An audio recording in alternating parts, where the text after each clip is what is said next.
దయచేసి బైబిల్ గ్రంథంలో నుండి గలతీయులకు రాసిన పత్రిక మీరు తెరచి ఉంచండి. 6వ అధ్యాయము 6th చాప్టర్ని మీరు తెరచి ఉంచండి.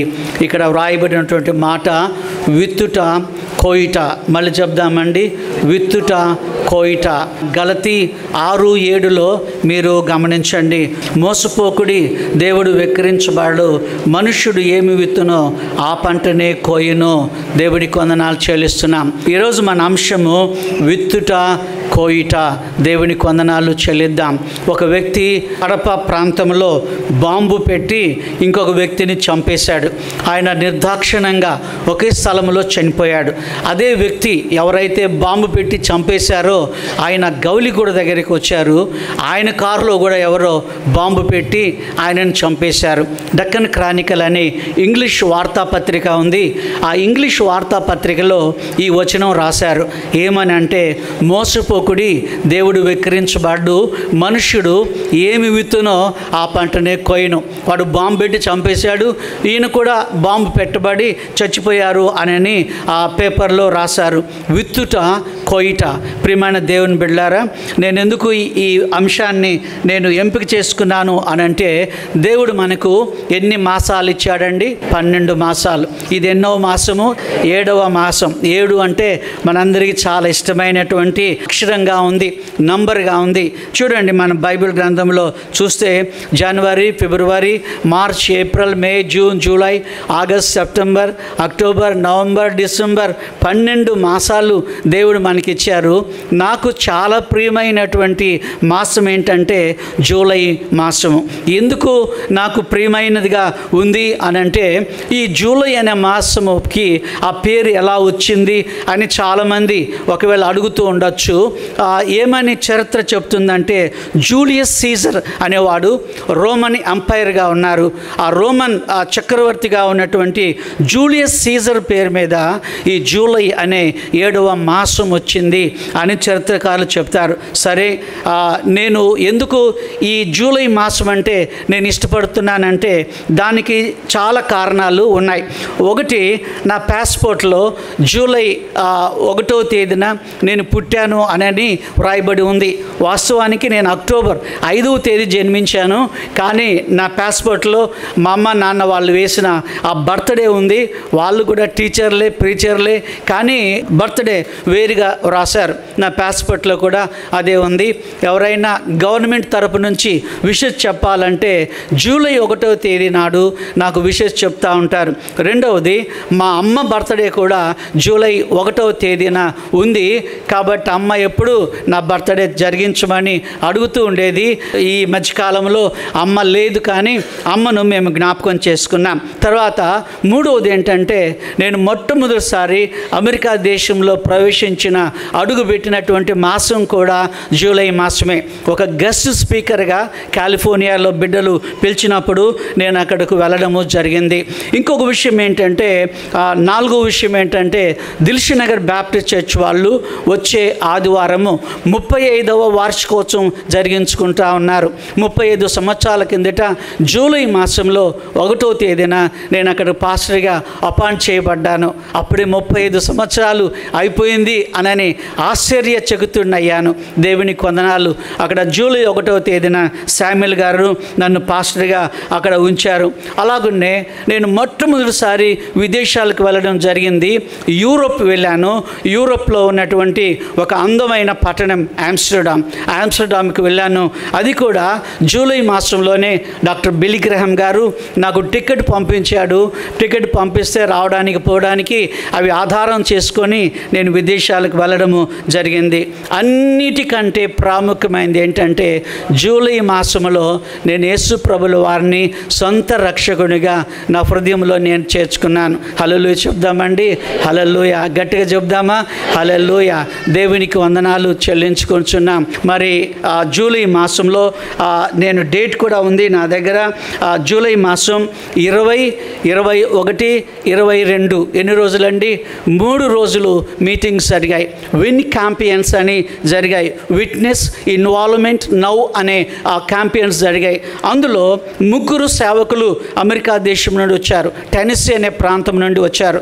అందులో బిల్లీ కెనడీ అని ఆయన దేవుని వాక్యాన్ని చెప్పాడు. ఆయన రూపం నాకు బాగా జ్ఞాపకం ఉంది. ఆయన హెయిర్ స్టైల్ నాకు బాగా జ్ఞాపకం ఉంది. ఎంత నవ్వుతో చెప్పుకుంటూ వచ్చారో. మొదటి దినము మోసపోకుడి, దేవుడు వెక్కిరింపబడ్డు, మనుషుడు ఏమి విత్తునో ఆ పంటనే కోయను.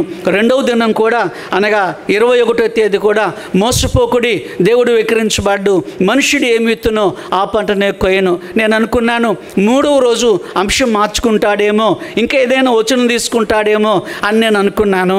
కానీ 3వ దినం కూడా మోసపోకుడి, దేవుడు వెక్కిరింపబడ్డు, మనుష్యుడు ఏమి విత్తునో ఆ పంటనే కోయినని ఆయన వాక్యం చెప్పారు. మరి ఈ 3 రోజులలో ఒక దినం నాకు సరిగా జ్ఞాపకం లేదు. ఆఖరు రోజా, 2వ రోజా నేను యేసు ప్రభుల వారిని నా సొంత రక్షకునిగా నేను అంగీకరించి ముందుకు వెళ్ళి నిలబడ్డాను. ఆ మిషనరీ ఆయన అమెరికా దేశం నుండి, టెనెస్సీ అనే రాష్ట్రం నుండి ఆయన వచ్చాడు. నా కొరకు ప్రార్థన చేశాడు. ఆ రాత్రి నేను నా గదిలోనికి వెళ్ళి నా తప్పిదములు, నా పాపములన్నీ ప్రభు దగ్గర నేను ఒప్పుకున్నాను. ఒప్పుకొని ప్రభువా నన్ను క్షమించుమని ఆయన నేను కోరుకున్నాను. అయితే నేను లేచి ముందుకు వెళ్ళాలని నాకు ఏమాత్రం కూడా ఇష్టం లేదు. ఎందుకంటే నేను పాస్టర్ గారి ఇంట్లో ఉంటున్నాను. నాకు సరైన బట్టలు లేవు. నేను సరైనటువంటి వ్యక్తిని కాదు. పాపముతో నింపబడినటువంటి వాడిని. నా తల్లి నా బాధ పడలేక నన్ను నెల్లూరు నుంచి హైదరాబాదు నెట్టేసింది, పంపించేసింది. నేను హైదరాబాద్కి వచ్చాను. చాలా దిగులుతో ఉన్నాను. ముందుకు వెళదామా వద్దనే సంశయంలో నేను ఉన్నప్పుడు వికే హెన్రన్న అనే మ్యూజిక్ డైరెక్టరు ఉండేవాడు. ఆయన ఒక పాట ఎత్తి పాడుతున్నాడు క్వైర్ వాళ్ళందరితో. ఏ దినమో యేసు రాకడా, ఏ జామో యేసు రాకడా, కనిపెట్టుచు సిద్ధపడి అనే పాట పాడుతున్నప్పుడు నేను ప్రేరేపించబడి ముందుకు వెళ్ళిపోయాను. ఆ దినాన మామూలుగా మీకు తెలుసు కదా, మనకి ఏమైనా మీటింగ్ జరిగితే ఇలాంటి స్థలాలలో మనం ఫ్లయర్స్ పెట్టి ఆయా చర్చెస్కి మనం పంపిస్తాం కదా. ఆ రోజు కూడా నేను మారుమనసు పొందిన రోజున ఒక కరపత్రికను వాళ్ళు ప్రింట్ చేశారు. ఆ కరపత్రిక ఇంకా నా దగ్గర ఉంది. మీరు గమనించారా? ఎన్ని సంవత్సరాలు? 49 సంవత్సరాలు. ఈ కరపత్ర వయస్సు ఎంతండి? 49 సంవత్సరాలు. దీని కొరకు రాత్రి వెతుకుతా ఉన్నాను. పాస్టర్ అమ్మ నన్ను అడిగింది, ఎందుకు నువ్వు ఫైల్స్ అన్నీ ముందు పెట్టుకొని కూర్చున్నావు? కాసేపు ప్రార్థన చేసుకోవచ్చు కదా, కాసేపు బైబిల్ చదువుకోవచ్చు కదా. ఆమెకు తెలియదు నేను దీని కొరకు వెతుకులాడుతున్నానని. రాత్రి పొద్దుపోయేంత వరకు దీన్ని వెతుక్కున్నాను. ఇంకొక సంవత్సరం అయితే దీనికి 50 సంవత్సరాల బర్త్డే వస్తుంది. ఆ రోజు వాళ్ళు ఒక చిన్న బుక్లెట్ కూడా, సాంగ్స్ బుక్లెట్ కూడా చేశారు. అది కూడా నా దగ్గర ఉంది. రాత్రి నాకు దొరకలేదు, ఆ బుక్ నాకు దొరకలేదు. బహుశా ఒకవేళ వచ్చే సంవత్సరం మనం బ్రతుకుంటే మీ అందరికీ చూపిస్తానని నేను ప్రామిస్ చేస్తూ ఉన్నాను. దేవుని కొందనాలు. ఇది చూసినప్పుడు నాకెంతో సంతోషం. నేను ఈ రాష్ట్రానికి వెళ్ళాను. 2005లో నేను ఈ రాష్ట్రానికి వెళ్ళాను. ఆ రాష్ట్రానికి వెళ్ళినప్పుడు మా ఫ్రెండ్ని అడిగాను, బిల్లీ కెనడీ ఆయన బ్రతుకున్నాడా? బ్రతుకుంటే నేను ఆయన కలుసుకోవాలి. ఆయన ఏం చేశాడు, టెలిఫోన్ డైరెక్టర్ తీసుకున్నాడు. బిల్లీ కెనడీ అనే పేర్లు ఒక 70 ఉన్నాయి. ఆ 70 మందికి ఆయన ఫోన్ చేశాడు. పాపం ఎంతో ప్రయాస తీసుకున్నాడు చూడండి. అందరిని అడుగుతున్నారు, మీరు ఎప్పుడైనా ఇండియాకు వెళ్ళారా? నో. మీరు ఎప్పుడైనా ఇండియాకి వెళ్ళారా? నో. మీరు ఎప్పుడైనా ఇండియాకి వెళ్ళారా? నాకు దొరకలేదు. సరే పర్వాలేదు. నేను అనుకున్నాను ఆయన్ని మళ్ళొకసారి చూస్తానన్న శుభప్రదమైన నిరీక్షణ మనందరికీ ఉంది. దేవునికి ఎంతో వందనాలు చెల్లిస్తున్నాం. మీరు కూడా రక్షింపబడిన దినము జ్ఞాపకం ఉంచుకోండి, డేట్ జ్ఞాపకం ఉంచుకోనండి, మంత్ జ్ఞాపకం ఉంచుకోనండి. దయచేసి నేను మీకు మనవి చేస్తున్నాను. ఎందుకంటే పరలోకములో ప్రవేశించేటానికి దేవుడు మనకు ఒక టికెట్ ఇచ్చాడు. ఈ మారు మనసు పొందినటువంటి ఆ టికెట్ని మనకి ఇచ్చారు. దేవుని కొందనాలు చెల్లిస్తున్నాం. ఇవన్నీ కూడాను ఇంగ్లీష్ మాసాలు, తెలుగు మాసాలు ఉన్నాయి. తెలుగు మాసాలు కూడా 12 ఉన్నాయి. నేను రక్షింపబడిన మాసము ఏ మాసం అండి? జూలై మాసం. సరే, బైబిల్లో నుండి కొన్ని విషయాలు మనం నేర్చుకుందాం. ఒకటి, ఆది కాండంలో మీరు మీరు చూడండి, యాకోబు జీవితంలో నుండి విత్తుట కోయుట అనే మాట మనం గుర్తు చేసుకుందాం. ఆదికాండము 27వ అధ్యాయాన్ని మీరు గమనించండి.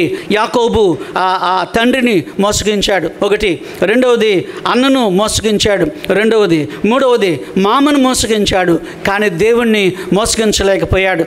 రిబ్కా చెప్పింది, కొడుకా యాకోబా, నీవు వెళ్ళు, 2 మేకపిల్లలను పట్టుకో, 2 మేకపిల్లలను పట్టుకొని నువ్వు నా దగ్గర తీసుకురా, నేను మంచి ఆహారము నేను వండి పెడతాను, మంచి మసాలా వేసి బాగా దినుసులు వేసి రుచికరంగా వండి పడేస్తాను, మీ నాన్న దగ్గరికి తీసుకెళ్ళు, మీ నాయన ఆయన భోంచేస్తాడు, అప్పుడు నిన్ను దీవిస్తారు. చూసారండి, కొంతమంది ఫాదర్లు ఏం చేస్తారంటే అన్నం తిన్నాకనే దీవిస్తారు, అన్నం తినక ముందు దీవించరు. కనుక యాకోబు కూడాను ఇలాంటి వాడే. ఒక ఆయనకి నేను బాగా మంచి మాంసం కూర, అమెరికా దేశంలో నేను అక్కడ మంచి మాంసం దొరుకుతుంది, మేక మాంసం గొర్రె మాంసం ఏదో తెచ్చిపెట్టాను. ఆయన అన్నాడు, పాస్టర్ గారు మంచి కొవ్విన మాంసం తెచ్చారు అని అన్నారు. బాగా తిన్నాడు. తిన్న తర్వాత నేను సబ్బు తెచ్చాను, అయ్యా చేయిలు కడుక్కుంటారంటే, వద్దు పాస్టర్ గారు నేను చేయి కడుక్కోను. ఎందుకయ్యా అంటే, ఆ చెయ్యి నా తల కింద పెట్టుకుంటే మంచి నిద్ర వస్తుంది అని అన్నాడు. మరి ఈయనెవరు చాలా డిఫరెంట్గా ఉన్నాడే. యాకోబు ఆ తండ్రి ఇస్సాకు కూడాను మాంసప్రియుడిగా ఉన్నాడు. గమనించారా? మాంసప్రియుడిగా ఉన్నారు. బాగా తిన్నాడు. బాగా తిన్న తర్వాత ఏమైంది? కుమారుని ఆశీర్వదించాడు. ఎవరి ఆశీర్వాదాలు అవి? ఏశావు యొక్క ఆశీర్వాదాలు. చూడండి, గొర్రె పిల్లను చంపి అది చర్మాన్ని కప్పుకున్నారు. ఎందుకంటే యాకోబు శరీరము నున్నని శరీరము, ఏశావు యొక్క శరీరము అది వెంట్రుకలతో కూడినటువంటి శరీరం. కాబట్టి ఏశావు లాగా వేషం వేసుకున్నాడు. ఏశావు లాగా ఆ గొర్రె చర్మాన్ని కప్పుకొని నాన్న దగ్గరికి వెళ్ళాడు. నాన్న ఏమన్నాడంటే, ఆ స్వరము యాకోబు స్వరంలాగా ఉంది, కానీ ఆ శరీరం ఏమో ఆ ఏశావు శరీరం లాగా ఉంది. మొత్తానికి దీవెనలు కొట్టేశాడు. దీవెనలు కొట్టేసి ఆయన వాళ్ళ మామగారింటికి ఆయన వెళ్ళిపోతూ ఉన్నాడు. చాలా ఏండ్లు గతించిపోయాయి. మామను మోసగించాడు, తర్వాత నాన్నను మోసగించాడు, తర్వాత మామను తండ్రిని మోసగించాడు, అన్నను మోసగించాడు. చాలా ఏండ్లు అయిపోయింది. ఇప్పుడు చూడండి, ఆయన మోసం అనే విత్తనాలు భూమిలో చల్లాడు. ఇప్పుడు ఏం పంట వస్తుందండి? మోసం అనే పంటే వస్తుంది. నువ్వు మిరప గింజ వేస్తే నీకు మామిడి చెట్టు వస్తుందండి? లేదు. మామిడి చెట్టు వేస్తే మిరప గింజ వస్తుందా? రానే రాదు. నువ్వు ఏ విత్తనం అయితే వేసావో అదే పంట వస్తుంది. మోసగించాడు. ఒకానొక దినాన చిన్న కుమారుడు యోసేపుని చంపాలనుకున్నారు. పాపం పెద్దన్నయ్య, వద్దురా వాడు బొడ్డోడురా, వాడిని చంపొద్దురా అని అన్నారు.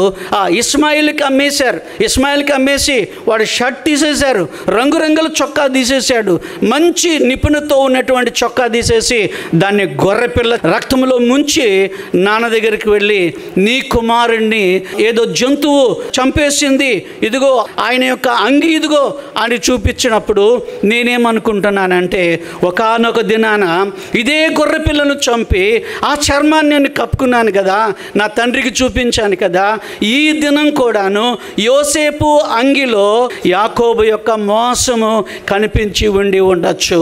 అయ్యో అని ప్రలాపించాడు, అయ్యో అని ఏడ్చాడు. ఏమి విత్తాడో ఆ పంటనే కోసాడు.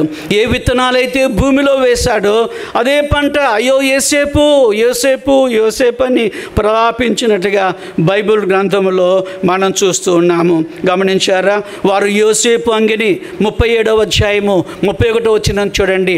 వారు యోసేపు అంగి తీసుకొని ఒక మేకపిల్లను చంపి దాని రక్తంలో అంగి ముంచి ఆ విచిత్రమైన నిలువుటంగిని పంపగా వారు తండ్రి యొద్దకు దానిని తెచ్చి, ఇది మాకు దొరికెను, ఇది నీ కుమారుని అంగి అవునో కాదో గుర్తుపట్టమని చెప్పిరి. వీళ్ళంత దుర్మార్గులో చూడండి, నా తమ్ముని అంగి అనడం లేదు, నీ కుమారుని అంగి అని అంటున్నారు. గమనించారా? అంటే వేరుగా మాట్లాడుతూ ఉన్నారు.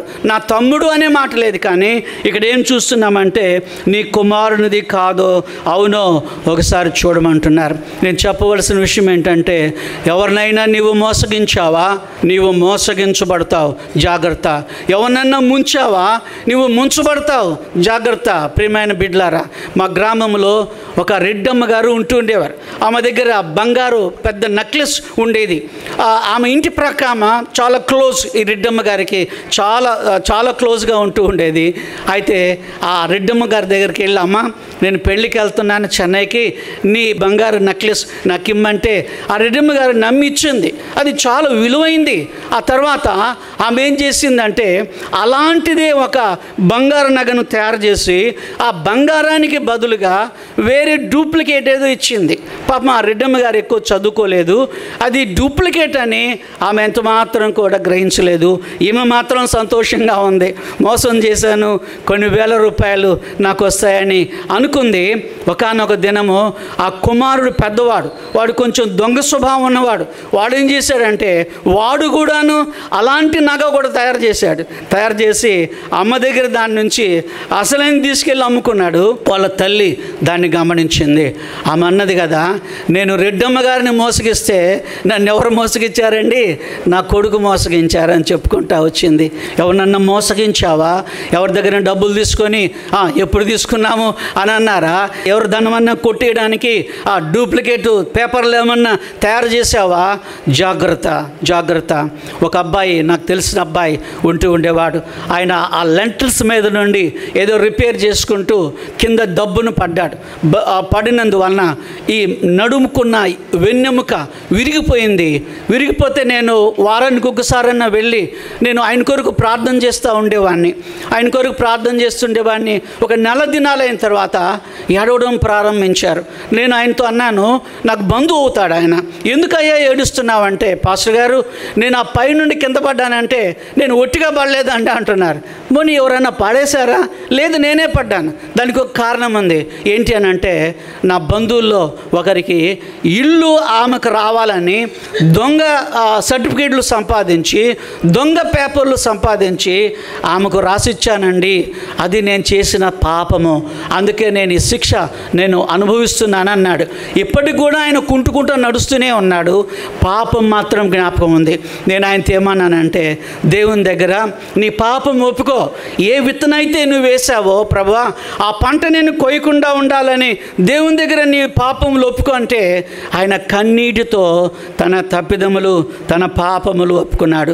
యాకోబు మోసము అనే విత్తనాన్ని విత్తి మోసం అనే పంటను కోశాడు. నంబర్ 1. రెండో విషయాన్ని మనం చూద్దాం. న్యాయాధిపతుల గ్రంథం మీరు తెరచి ఉంచండి. నంబర్స్ అనే బుక్ని మీరు తెరచి ఉంచండి. మొదటి అధ్యాయంలోనే మీరు గమనించండి, ఇక్కడ అదోని బెజెక్ అనేవాడు ఉన్నాడు. చూడండి, 1వ అధ్యాయము 7వ వచనం చదువుదామా? ఆ బి భాగంలో చూడండి, నేను చేసినట్లే దేవుడు నాకు ప్రతిఫలం ఇచ్చును అని అంటున్నాడు. నేను చేసినట్లే దేవుడు నాకు ప్రతిఫలం ఇచ్చును. అదోని బెజెక్ అనేవాడు న్యాయాధిపతిగా ఉన్నాడు. అదోని బెజెక్ అనేవాడు ఏం చేశాడు? మీరు బైబిల్ గ్రంథంలో చూస్తే 70 మంది పట్టుకున్నాడు. 70 మందిని అదోని బెజెక్ అనేవాడు పట్టుకున్నాడు. ఈ బెజెక్ అనేవాడు కనాను రాజుగా ఉన్నాడు. 70 మందిని పట్టుకొని ఏం చేశాడంటే ఈ బొటన వేళ్ళు 70 కట్ చేశాడండి. ఏం కట్ చేశాడు? 70 బొటన వేళ్ళు. 70 కాళ్ళు బొటన వేళ్ళు కూడా వాడు కట్ చేశాడు. అంటే ఎన్ని బొటన వేళ్ళు కలెక్ట్ చేసుకున్నాడండి కోసి? 140. 70 ఏమో ఈ బొటన వేళ్ళు, 70 ఏమో కాళ్ళు బొటన వేళ్ళు, 140 సేకరించుకున్నాడు. వాడికి అదేం పిచ్చో మనకు తెలియదు, కానీ ఎందుకు అలాంటి ఆశ కలిగిందో మనకు తెలియదు. కానీ ఒకానొక దినము వచ్చింది, ఈ అదోని బెజెక్ అనే వాడిని పట్టుకున్నట్టుగా బైబిల్ గ్రంథంలో అదే 1, 2, 3, 4 వచనాలలో ఉంది. పట్టుకున్న తర్వాత ఏం జరిగింది? ఆ రాజు అనేవాడు ఇంకొక రాజు పట్టుకొని ఈ అదోని బెజెక్ యొక్క ఈ బొటన వ్రేళ్ళు, తర్వాత ఈ చేతుకున్నటువంటి బొటన వేళ్ళు, కాలుకున్నటువంటి బొటన వేళ్ళు తీసివేసినట్టుగా బైబిల్లో మనం చూస్తూ ఉన్నాం. ఆయన ఏమంటున్నాడంటే, ఇప్పుడు నేను చేసినట్లే దేవుడు నాకు ప్రతిఫలం ఇచ్చెను.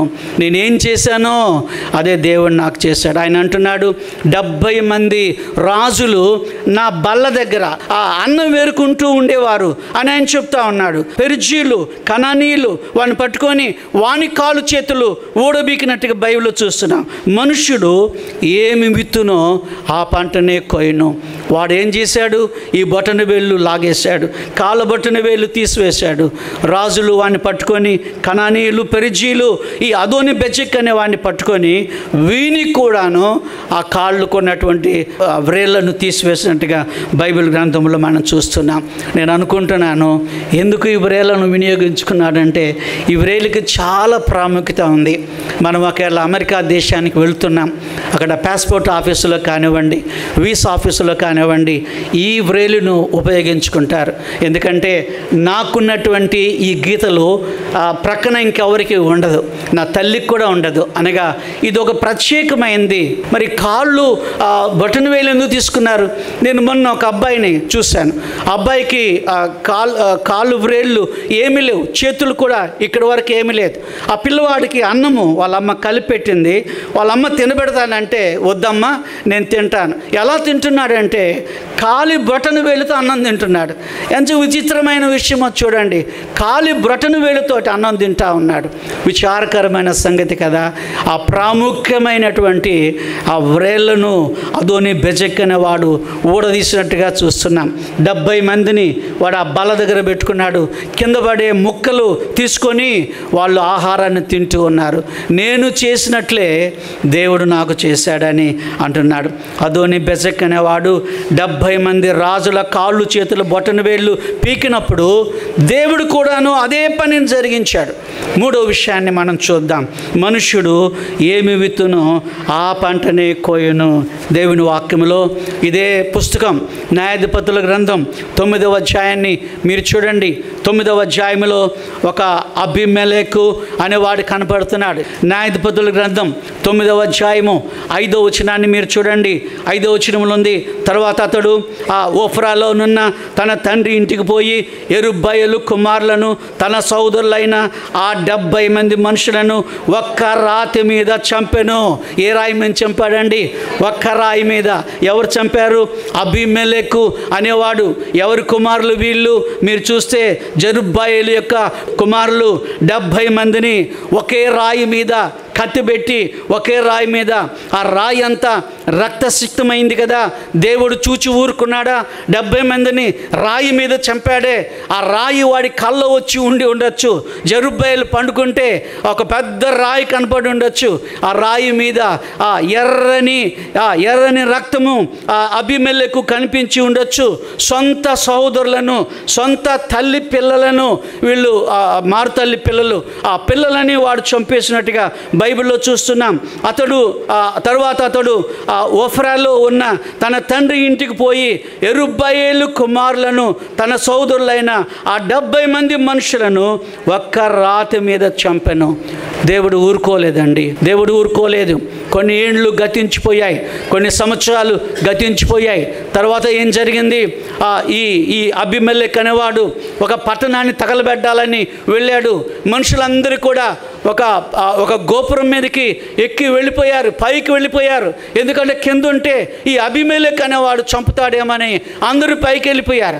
అందరూ పైకి వెళ్ళిపోయిన తర్వాత వీడేమనుకున్నాడంటే నేను వెళ్ళి ఆ ద్వారం దగ్గర నిప్పి పెట్టేసి ఆ లోపల ఉన్న వాళ్ళందరినీ చంపేస్తానని గోడ చాటుగా ఉండి పైకి ఎక్కబోయాడు.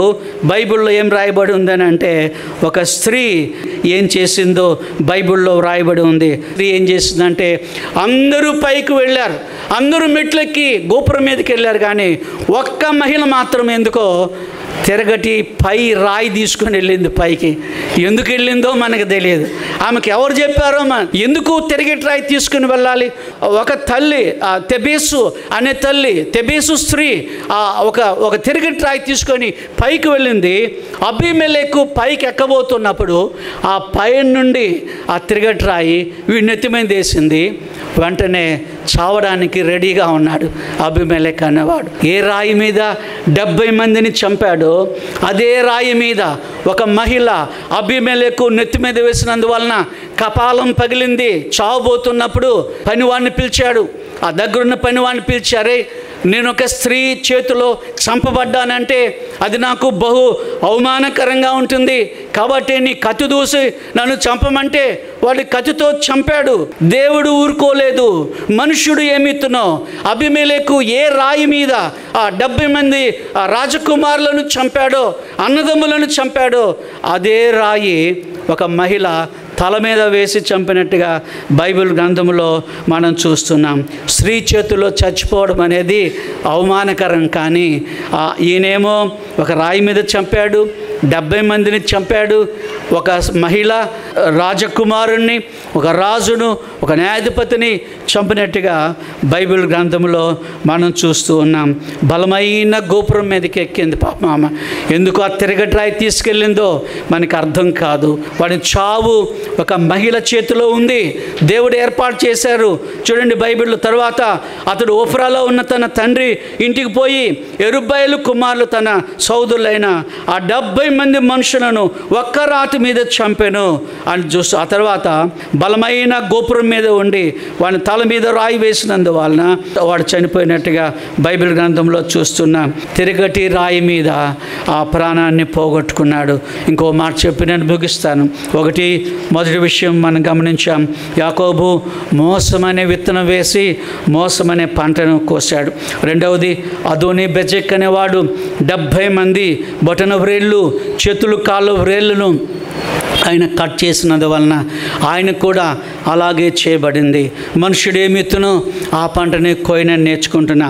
అబీమెలెకు అనేవాడు 70 మంది అన్నదమ్ములను ఒక్క రాయి మీద చంపినందువలన తర్వాత ఒక మహిళ ఒక రాయి వేసి, తిరగటి రాయి వేసి అబీమెలెకును చంపినట్టుగా బైబిల్ గ్రంథంలో మనం చూస్తున్నాం. మోషే గురించి మనం చూద్దాం. మోషే గురించి చెప్పి నేను ముగిస్తానండి. మోషే మీ అందరికీ తెలుసు. ఆ బైబిల్ గ్రంథంలో సంఖ్యాకాండము 20వ అధ్యాయము 24వ వచనాన్ని చూడండి. సంఖ్యాకాండము 20వ అధ్యాయము 24వ వచనాన్ని చదువుదామా? అహరోను తన పితరులతో చేర్చబడెను. ఏలయనగా మెరీబా నీళ్ళ యొద్ద మీరు నా మాట వినక నా మీద తిరుగుబాటు చేస్తురి గనుక నేను ఇశ్రాయేలీయులకు ఇచ్చిన దేశమందు అతడు ప్రవేశింపడు. ఎవరు ప్రవేశించడండి? మోషే ప్రవేశించడు. ఇశ్రాయేలుకు నేను ఇచ్చిన కనాను దేశంలోనికి మోషే వెళ్ళడు అని దేవుడు చెప్తా ఉన్నాడు. ఎందుకని ఏం విత్తనాలు వేశాడు మోషే? ఏం చేశాడు మోషే? గొప్ప నాయకుడే కదా, మీ అందరూ తెలుసు కదా. మోషే అంటే అర్థము నీటి నుండి తీయబడిన వాడు, నీటి నుండి రక్షింపబడినవాడు. మోసెస్ అంటే నీటి నుండి రక్షింపబడినవాడు. మో అనే మాటకు ఒక అర్థం ఉంది, యూస్ అనే మాటకు ఒక అర్థం ఉంది. మోయూస్ అని అంటాం హెబ్రీ భాషలో, మనం ఇంగ్లీష్లో మోజెస్ అని అంటాం, మోషే అని అంటాం. మో అంటే నీరు. చెప్దామా? మో అంటే ఏంటండి? నీరు. యూస్ అంటే రక్షింపబడినవాడు, నీటి నుండి రక్షింపబడినవాడు. ఆ నైలు నదిలో ఒక చిన్న జమ్ము పెట్టెలో వాళ్ళక్క వేసినందుకు రాకుమార్ తీసుకెళ్ళి మోషేను చాక్కొని ప్రేమించి ఒక కుమారునిగా స్వీకరించింది. అది దేవుడు ఏమంటున్నాడంటే, మోషే గొప్ప నాయకుడే, 6 లక్షల మందిని ఆయన నడిపించినటువంటి నాయకుడే, మంచివాడే, ప్రార్థనాపరుడు. దేవుడు మోషే గురించి ఏమేం చెప్పాడో, భూమి మీద ఉన్న వారందరిలో మోషే సాత్వికుడు ఒకటి. రెండవది, యెహోవా ఇల్లంతటిలో మోషే నమ్మకమైన వాడు. మూడవది, దేవుని ముఖాముఖిగా ఎరిగినవాడు మోషే, విధేయత చూపించిన వాడు మోషే. కానీ ఒకానొక సమయంలో మెరీబా జలముల యొద్ద అహరోను తన పితరులతో చేర్చబడెను. ఏలయనగా మెరీబా జలముల యొద్ద మీరు నా మాట వినక నా మీద తిరుగుబాటు చేస్తురి గనక నేను ఇశ్రాయేలులకు ఇచ్చిన దేశమందు అతడు ప్రవేశింపడు అంటున్నారు. ఎందుకు అని అంటే తిరుగుబాటు చేశాడు మోషే. ఏం చేశాడండి? తిరుగుబాటు. మళ్ళీ చెప్దామా? తిరుగుబాటు అనే విత్తనాలు చూడండి. ఎన్ని మార్లు అమ్మకు నువ్వు తిరగబడ్డావో, ఎన్ని మార్లు నాన్నకు నువ్వు తిరగబడ్డావో, ఎన్ని మార్లు దైవ సేవకులకు నువ్వు తిరగబడ్డావో మీరు గమనించారా? మనుష్యుడు ఏమి విత్తునో ఆ పంటనే కొయ్యను. అవిధేయత అనే విత్తనాలు వేసుకుంటా కూర్చున్నామా? మీరు జాగ్రత్తగా ఉండండి. అవిధేయత అనే స్వభావం కలిగి ఉన్నామా? మీరు ఆలోచన చేయండి. ఎవరికో నీవు అవిధేయత చూపించవచ్చు, దేవుడు నీ పిల్లల్ని లేపుతాడు. నేను కూడా నా తల్లి విషయంలో చాలా అవిధేయుడిగా జీవిస్తుండేవాడిని. రక్షింపబడిన తర్వాత దేవుడు మాట్లాడాడు. దేవునికి వందనాలు. ఆఖరిగా ఒక వచనం చదివి నేను ముగిస్తాను. ప్రకటన గ్రంథం ఆఖరి పుస్తకం కదండి. ప్రకటన గ్రంథము 14వ అధ్యాయము 15వ వచనములో ఇక్కడ పంట గురించి కొయ్యమని చెప్తా ఉన్నాడు దేవుడు. పంట గురించి మాట్లాడుతున్నాడు. ఏమి విత్తుతున్నామో అదే పంటను కోస్తున్నామని మనం నేర్చుకున్నాం. అబీమెలెకు ఏం విత్తనాలు వేశాడు, మోషే ఏం విత్తనాలు వేశాడు, అదోనీబెజెక్ అనేవాడు ఏం విత్తనాలు వేశాడు, యాకోబు అనేవాడు ఏం విత్తనాలు వేశాడు, శామ్యూల్ బాబు అనేవాడు ఏం విత్తనాలు వేశారు. అదే పంట మనం కోస్తామని దేవుడు చెప్తా ఉన్నాడు. 14:15 భూమి పైరు పండి ఉన్నది, కోతకాలము వచ్చినది, నీ కొడవలి పెట్టి కోయమని గొప్ప స్వరముతో ఆ మేఘము మీద ఆశీనుడయ్యున్న వానితో చెప్పెను. కొడవలు పట్టుకో, కొయ్యి అంటున్నాడు. ఏం కొయ్యాలి? నీవు ఏమి విత్తుతున్నావో అదే నీవు కొయ్యాలని దేవుడు సెలవిస్తూ ఉన్నాడు. పరలోకం నుండి ఒక శబ్దము వినపడింది. నేను ఒక గ్రామంలో పనిచేశాను, జనగాం దగ్గర, చిన్న పల్లెటూరు. అక్కడ దిగుడు బావులు ఎక్కువ ఉండేవి. అదే దిగుడు బావులలో నీళ్లు తెచ్చుకునే వాళ్ళమి. తర్వాత వాటర్ కావాలంటే దగ్గరలో ఉన్న దిగుడు బావి దగ్గరికి వెళ్ళే వాళ్ళమి. కానీ అక్కడ పిల్లలు పాపం కొన్నిసార్లు ఈత కొడుతూ చాలామంది చనిపోయారు. ఎవరైనా అట్లా చచ్చిపోతే రాజన్న అని ఒక అన్న ఉన్నాడు. ఆయనకు ఒక పేరు, గజ ఈతగాడు అని పేరు. గజ ఈతగాడు అంటే బాగా ఈతగలిగినటువంటి వాడు. సముద్రం లోపలికి వెళ్ళి కూడా శవాలను పట్టుకొచ్చి అంత నిపుణత కలిగినటువంటి వాడు. ఒక దినం పొలంలో అందరూ పని చేసుకుంటున్నారు. ఒక పిల్లవాడు ఆడుకుంటూ ఒక బావిలో పడ్డాడు. దూరంలో రాజన్న తన పని జరిగించుకుంటున్నాడు పొలంలో. రాజన్న అని పిలిచారు. ఏంటి అని అంటే, ఒక అబ్బాయి ఎవరో బావిలో పడిపోయారు, నువ్వు తొందరగా రావాలి, ఆయన 3 మునకలు వేస్తే చనిపోతారు. రాజన్న పరిగెత్తుకుంటూనే వచ్చాడు. పాపం అబ్బాయి ఎవరో తెలియదు, ఎవరబ్బాయో ఎవరు గమనించలేదు. పిల్లవాడు పడ్డ శబ్దం ఒకటే ఉంది. రాజన్న అక్కడికి వచ్చాడు. తొందరగా చెప్పండి, ఎన్ని డబ్బులు ఇస్తారో చెప్పండి, నేను తొందరగా పిల్లవాడిని రక్షిస్తాను. అయ్యా మీకు దండం పెడతాం, కాళ్ళు పట్టుకుంటాం నాయన, డబ్బు సంగతి తర్వాత, మరి మీరు ముందు దూకండి నాయన అని అందరూ బతిలాడుతూ ఉన్నారు. కానీ రాజన్న మాత్రం బేరం ఆడుతూనే ఉన్నాడు. ఎంతోగాని చెప్పండి రా ముందు. సరే, ఒక ఆమె అయ్యా ఏదో నేను ఇస్తాను ఇంత డబ్బు అని చెప్పేసింది. దూకాడు, లోపలికి దూకాడు. అబ్బాయిని పట్టుకొచ్చాడు. ఆ అబ్బాయి లోపల ఆ నాచు అంతా వాడిని ముఖం నిండిపోయింది. లోపల నాచు ఉంటుంది కదా, ఆ నాచు సరిగా కనిపించట్లేదు. వాడేమో ఒట్టి షర్ట్ లేకుండానే ఒట్టి నిక్కర్ మీద దూకాడు. నాచు మొత్తం కప్పి పెట్టబడింది. పైకి తీసుకొస్తే అందరికీ చాలా సంతోషమైంది. ఆయన ఏమంటున్నాడు, ఆ శవం వైపు చూడలేదు, ఆ నాచు వైపు చూడలేదు, ఆ పిల్లవాడి వైపు చూడలేదు. అబ్బాయిని తెచ్చాను కదా, డబ్బులు అంటున్నాడు.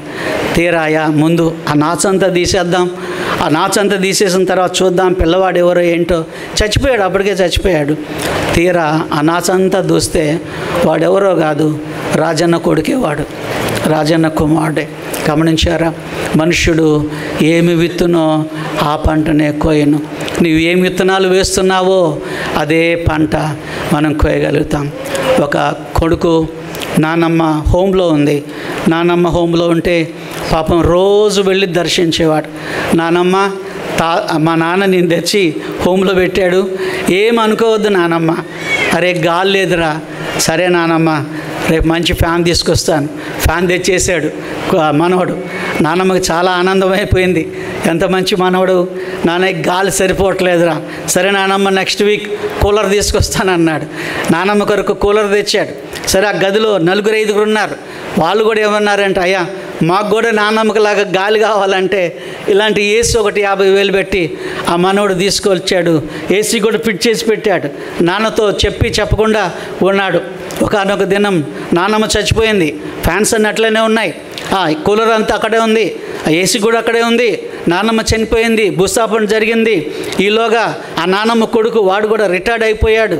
రిటైర్డ్ అయిపోయిన తర్వాత అంటున్నాడు, అరే వెళ్ళి మన ఫ్యాన్ తీసుకురా, ఇంకేమున్నాయి, ఎయిర్ కూలర్ తీసుకురా, ఇంకేమున్నాయి, ఏసీ కూడా తీసుకురా. వాడు అన్నాడు, నేను తీసుకురాను డాడీ అన్నాడు. ఎందుకంటే నిన్ను అక్కడ తీసుకెళ్ళాలి కదా, నిన్ను అక్కడ తీసుకెళ్ళాలి కదా, అదే ఏసీ కింద నిన్ను పడుకోబెడతాను అన్నాడట. ఒరే దౌర్భాగ్యుడు కాదు, నేను చాలా మంచివాడిని.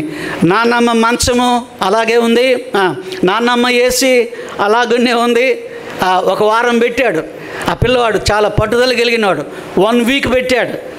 కొడుకు ఫోన్ చేశాడు, అరే మీ నాన్నమ్మ విషయమై నేను తప్పు చేశానురా, నన్ను మన్నించురా, నన్ను ఇంటికి తీసుకెళ్ళు, నేను ఇక్కడ ఉండలేకపోతున్నాను రా, ప్లీజ్ రా అని ఏడ్చాడు. నాన్న నేను నీ ఎడల కఠినమైన వాడిని కాదు.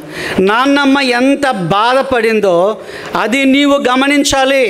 అందుకే ఈ వారం రోజులు నిన్న బెడ్ మీద పడుకోబెట్టాను.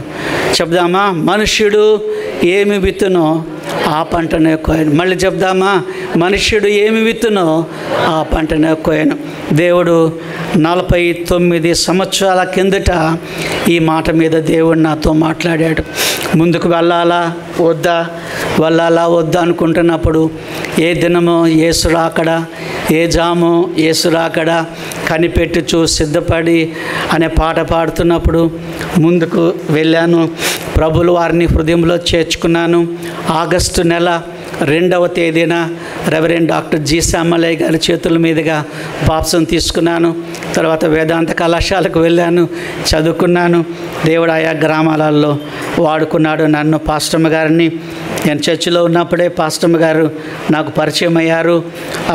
మేము ప్రేమ వివాహము. దేవుడు అలాగునే ఇన్ని సంవత్సరాలు, 47 సంవత్సరాలు మాకు పెండ్లయ్యి 47 సంవత్సరాలు.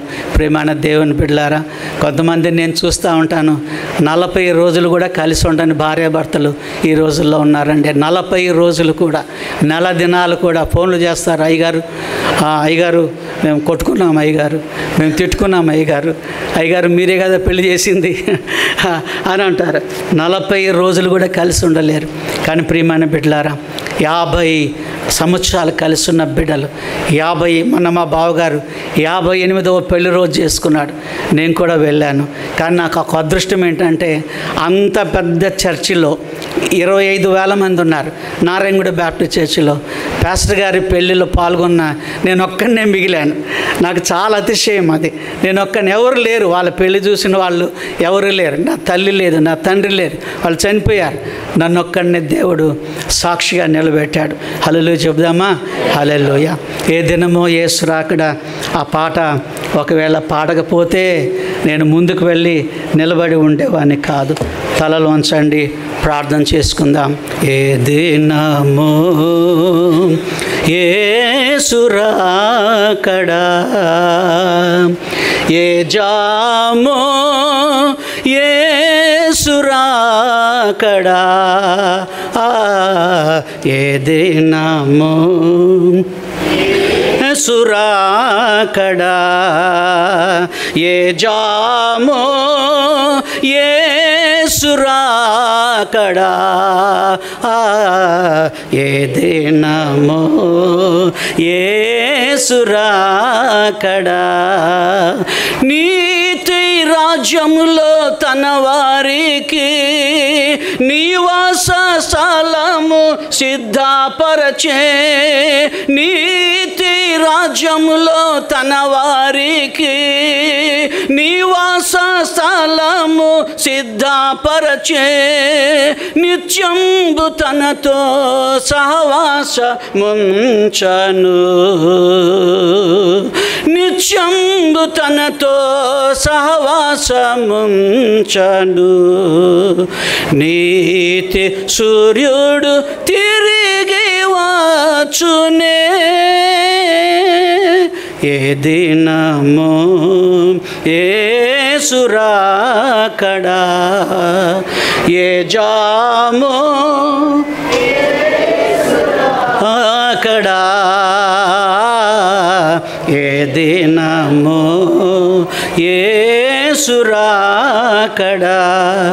రక్షింపబడను సమయమిదియే, అక్షయ నీతి పురము చేరా, రక్షింపబడను సమయమిదియే, అక్షయ నీతి పురము చేరా, అరుదించు నేడు శుద్ధ హృదయంబుతో, అరుదించు నేడు శుద్ధ హృదయంబుతో, కరుణించి కరుణ భాగ్యమిచ్చునే,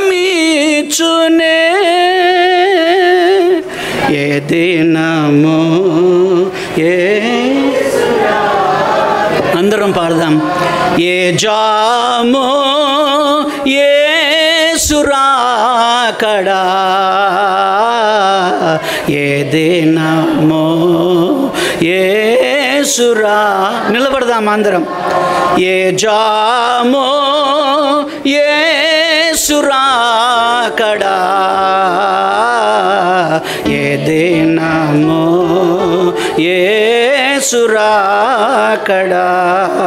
కనిపెట్టుచు సిద్ధపడి గమనము నాకై కనిపెట్టుచు సిద్ధపడి గమనము నాకై కొనుకక నా ప్రియా బయలుదేరుమా ఏ దినమో యేసురాకడా ఏ జామో